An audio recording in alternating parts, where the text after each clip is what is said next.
Hey, Hoppy Mommy here with some festive, spooky beer school. Today's beer school is not so much based in fact, but more so in urban legend.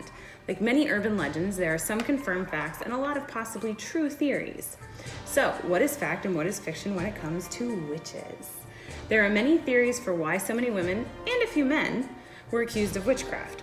One theory is these were women who used herbs and plants to help illness and wounds, and that seemed like sorcery to some.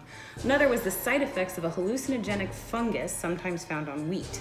It caused physical reactions like seizures, and when these witches were sent to churches to get better, they suddenly did get better because they had better wheat. Then they went home and they regressed again. There are other theories, such as witch hunters actually benefited from hunting witches because they got paid to perform exorcisms, so it was profitable for them.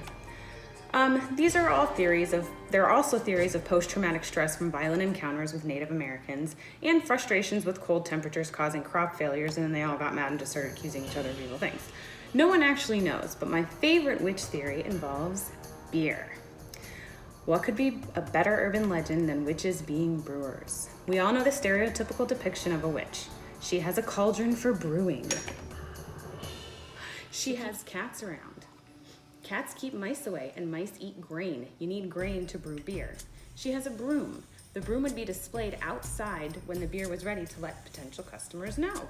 She has a tall, pointy hat. The better to find the lady selling beer at a market. She couldn't post to social media telling everybody where she would be selling her ale, so she put a hat on. It was like dropping a pin. So why are we more likely to think of the Sanderson sisters rather than brewers when we hear witches? Well, these witches were generally single women or spinsters, hence their need to sell beer for profit, but women weren't always allowed to own property or businesses, and if they were single, they had no husband to do this on their behalf. The horror. So, while brewing has been historically women's work in many cultures because it was part of the household chores, it eventually became more commercial. Enter the man who now sees the potential in owning a brewery. How can he eliminate the competition? Maybe accuse them of witchcraft. Seems business savvy enough. So slowly the brew witches faded into nothing but an urban legend, and seeing men brew beer became the standard. Fortunately, we are seeing more women today brewing, and as far as I know, none of them have been accused of being a witch recently. So maybe the real Sanderson sisters were trying to brew a nice ale and not a potion to suck the youth out of the local children. Or maybe someone one day just saw the similarities between witches and brewers and the urban legend was born. Who knows, but it makes for some clever beer names this time of year and adds a little spookiness to the beer scene. So, cheers and happy Halloween! Yeah.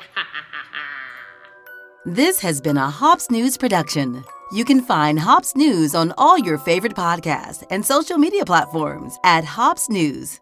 Cheers.